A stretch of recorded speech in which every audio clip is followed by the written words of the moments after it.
Hello there, More here, and thank you for joining me on my channel today. Today, we're going to talk about Flailer. He's a Magic Affinity, rare, defense-based champion from the Dwarf Faction. His kit's not entirely too bad. It's got some potential, at least in my book. At least I think it might have some use case scenarios for you and your account, for the free-to-play account. So let's dive into it and find out just kind of what he actually can do for you and your account. So his A1. Attacks one enemy, has a 25% chance of decreasing the target's turn meter by 10%. So it's not entirely too bad. It decreases the turn meter by a little bit on the enemy champions, but it is only a one-hit A1, and it's only 25% chance, so it's not entirely too consistent. However, the damage output can scale quite a bit on it, and it can actually put out some decent damage when you build up that defense on them. His A2. Places a 30% increased defense buff, which is the small buff, on this champion and the ally with the lowest HP for 2 turns. Also fills this champion's turn meter by 25%. Now you book it out, ends up being on 2-turn cooldown for a buff that lasts 2 turns. So in theory, with this skill when it's booked out, he could actually keep that buff up on him and the lowest HP champion the entire match, which is kind of nice. It's pretty reliable. That little bit of a umph on increased defense is nice and it's effective. It helps out, especially since his skills all scale off of defense. All his damage output is off of defense, so the more you can increase it, the more damage he can actually do. Yes, it is the small version of the increased defense, which is not ideal, but it's not too bad if you need something in a pinch or if you kind of niche him down a little bit. His A3 attacks one enemy, has a 75% chance of placing a provoked debuff for 1 turn. So, right, you book it out, it actually ends up being a 100% chance of placing that provoke debuff. You can use him to focus and grab the attention of one of the enemy champions, whether it be the dungeon, the faction wars, the arena, wherever you're at. So they focus on him, who theoretically is built out with a bunch of defense, so he can take a hit or two. And those A1s are usually not the powerhouse damage dealers either, right? And there's Aura. A rare with an aura, that's pretty nice and handy. Increases ally defense in faction crypts by 17%. And potentially, I think that is actually going to be where he is the most useful for you and your account in general. Potentially the dungeons, but faction crypts, I think he can actually work pretty good as a decent little tank and decent defense champion that he's grabbing the attention of some of those enemies out there. So let's dive into his kit and just kind of like what I've got him built at to try to give you some ideas overall. So I've got him in nothing but defense set. Right? I wanted to maximize on his defense, maximize on the potential damage he can output, and maximize the amount of damage he can actually receive and mitigate that damage as much as possible. So by putting him in as much defense as I possibly could. I do have crit rate gloves because you do want him to do some damage, right? So you do want to do some damage with him, so you want that crit rate up. Mine is only sitting at, what's that, 77%. So it's not the best crit rate in the world. However, it's decent. Defense on the chest plate, and I do have speed on his boots because you do want him to move. You want him to take turns. You want him to do that damage. You want him to keep actually bringing that buff back up on himself and onto another ally as well, try to help mitigate the damage across the team as much as possible. As you can see as well, I don't have the max gear on this champion. I do have him built with some less than ideal gear and stats, so that potentially you can see something a little more realistic on what you can do with your champion and in your account when I take him to the dungeon here. I'm actually going to take him to Dragons 13 and show you some of the stuff that he can actually do in actual gameplay.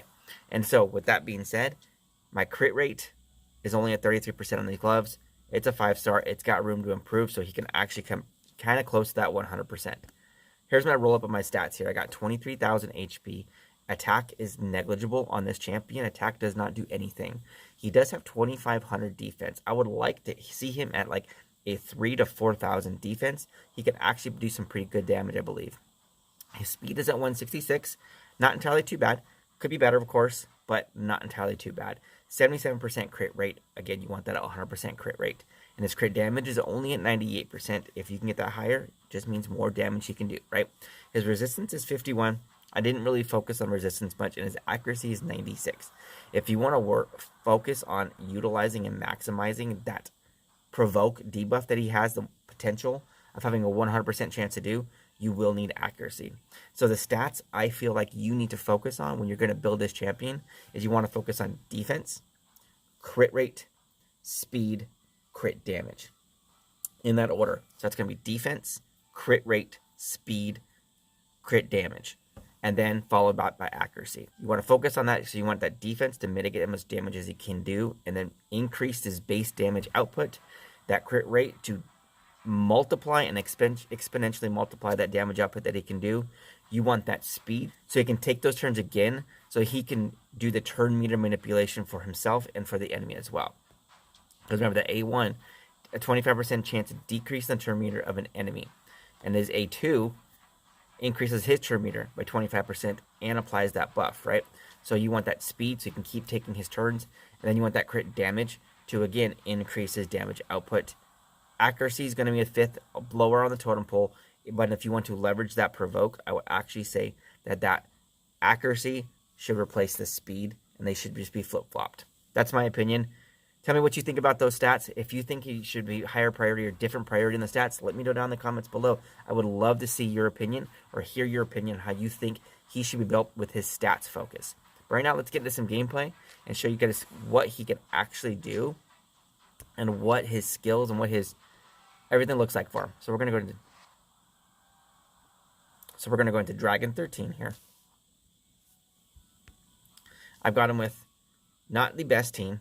We've only got 2 60s on the team and 1 epic. The rest are rares, right? So I've got 2 of the rares that are definitely 6-star rares because those are the 2 60s on the team. But the rest of the team are 50s. Again, I didn't want to show you the top of the line ideal team, ideal champion setup because I want you to see something potentially of what he could do. Rewind that a little bit. Flailer just did a 16,000 hit crit.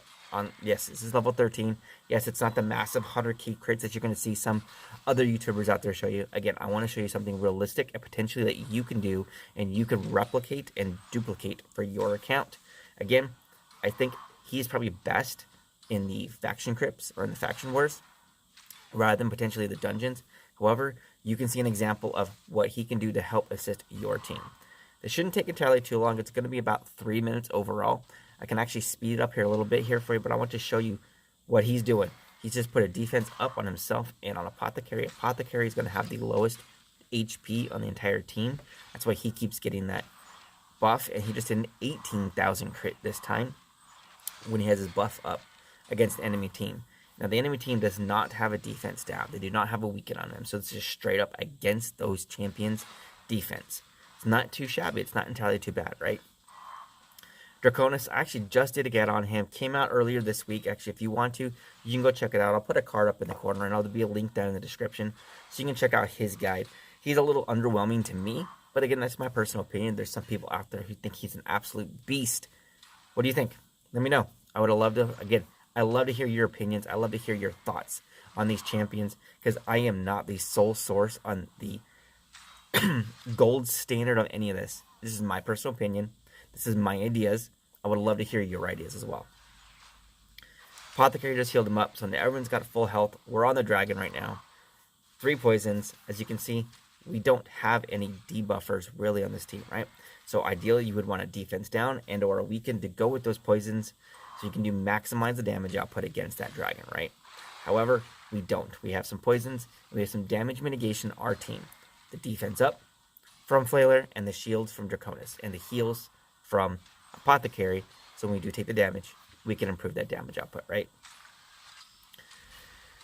I do have Missionary. He just placed that heal reduction. It's a useless debuff, right? But it is what it is. All right, so let's kind of watch out and watch to see who is doing the highest crits against this dragon. 15,000 crit from Flailer's. I believe that was his A3 that he just did. 2,000 point crits. 4,000 point crit. 5,000 point crit. 2,000 point crits, 11,000 point crit, 6,000 point crit. So it looks like Flailer's actually doing the most damage per hit out here. 9,000 point crit. Even though his attacks are only one hit attacks, per attack, per hit, he's putting out the most damage on the entire team, even above my 2 6-star champ rares, who both are beefed up and maxed out and scrolled out as well. So, is this Shield worth keeping. I'm actually going to keep that. I like that. I like the accuracy of that crit damage. So let's dive into his masteries and show you just what I did on Flailer's masteries, not Corpulent Cadaver. Flailer. All right.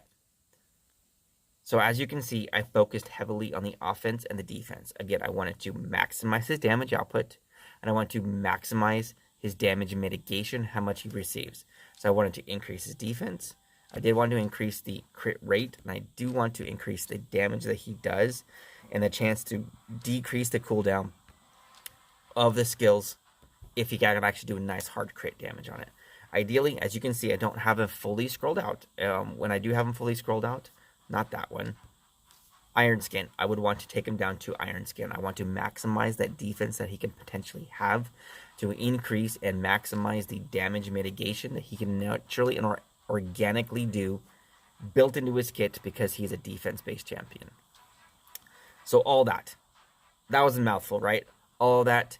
Would I take him to 6-star? Should you take him to 6-star? Should you put your free-to-play or low or mid-game account resources into him for a 6-star champion? My answer is maybe, right?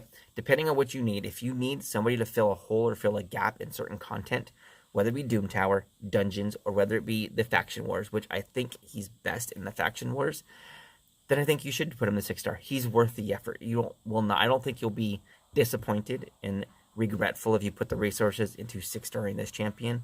I think he'll put out some good damage for you, and he'll help keep your team alive. Thank you for joining me all the way through the video. I greatly appreciate your support. If you haven't already, hit that like and subscribe button so you can join the mission to create the most comprehensive library of champion guides that the Raid Shadow Legends community has ever seen. And I'll see you in the next video.